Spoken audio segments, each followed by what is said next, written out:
LA. Mason, along with Sansone. I'm filling in for Steve Edwards, doing the very best. Doing a fine job, This is all I got. say. This is all I got. And it is a huge movie weekend because one of the most anticipated movies of this generation. Yes. Wow. Yeah. Well, I don't know about this generation. I'm just I'm trying to. I'm hyperbolizing.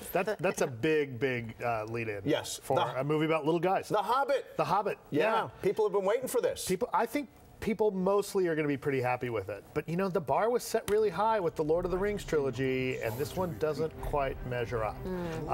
Some issues with this movie. You know, they've taken a book that was shorter than any of the individual books in the Lord of the Rings trilogy, and they're padding it out to 3 movies. And at times, you feel it in here. You know, I've just reread The Hobbit with my 9-year-old. Great book. Nice, tight little story. Sure. This is the story of how Bilbo ends up with the ring that becomes such an issue in Lord of the Rings, the ring of the title. Okay. It's a short. It's not a short story, but it's not a huge book. Right. You've got a lot of extra stuff going on in here. You've got a lot of tangents. 3 movies out of that one short story. Yeah, and you've got some tangents that happen. It kind of takes away from the narrative. Now, I think this is still worth watching. I still think it's a lot of fun, and I have every confidence that these plot lines will pay off in the 2nd and 3rd movie. Okay, so the reviews on Rotten Tomatoes, 68% 68%, which is fresh. To be clear, that's a solid fresh rating, but that's a lot lower than the 90s, the high 90s, that all of the rest of the Lord of the Rings movies are. And one of the weird wrinkles to this is that Peter Jackson used this new technology, this 48 frames per second, which a lot of people don't understand. What does that mean? Explain it. So regular film has been traditionally shown at 24 frames a second, right? You're in 24 pictures through per second, makes it look like things are moving. So in order to get higher definition, what Peter Jackson is pushing is this new 48 frames a second. It's double the frame rate. It's twice as many pictures per second. It's super high definition. You know, James Cameron is actually pushing 60 frame rate. Now I hear it looks more like video. Is that fair? The movement does. It's kind of confusing. It takes a while. And I would actually really recommend anyone seeing this for the first time watch it in 24 frames, because a lot of the critics, a lot of the press, well, you'll be able to see, you know, first of all, 48 frame rate, that frame rate is not in every theater. That's actually a small percentage. So you'll be able to see a lot more of the 24 frames. And then it's also 3D on top of everything else. It's in 3D. So if you go 3D I'm kind of getting a little nerd alert on me here. Well, I call the theater. Are you in 24? So there's 6 different ways to see this movie, right? Yeah. There's 24 frames a second and 24 frames in 3D. There's IMAX 24 frames and IMAX 3D, and then there's 48 frame and 48 frame IMAX 3D.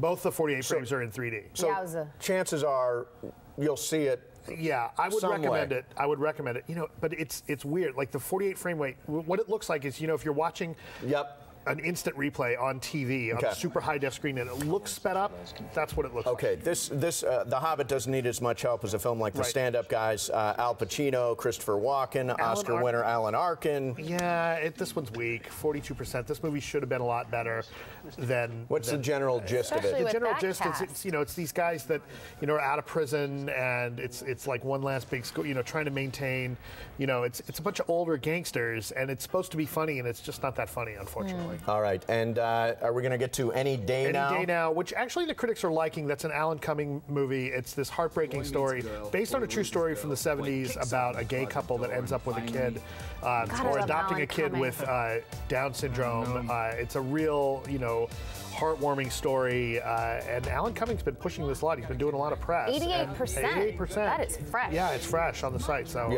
you know, worth checking out if you don't want to see the movie about little guys. Great. No, Alan Cumming is a great star. He's great on The Good Wife. I love him. Yeah, he's a lot of fun. Yeah. All right, Matt, thank you very much. Thank you so much. The Hobbit, the big one. Yes. Aside from confusing me with all those numbers, just go see The Hobbit. Thank you very much. We appreciate it. I can't decide what to go see without Rotten Tomatoes. Coming up next, 8:32 here on Good Day LA. Bailey Madison is here this morning. I hear she is fun. Yes. She's in parental guidance coming Christmas Day. And President Obama's first choice for Secretary of State has withdrawn her name from consideration. We'll check in with Chris Wallace next here on Good Day. I don't. The 48 frames just confused. Well, I mean, what it's like is like when you're watching the instant replay on high def, and it looks sped up and it's not. Good Day.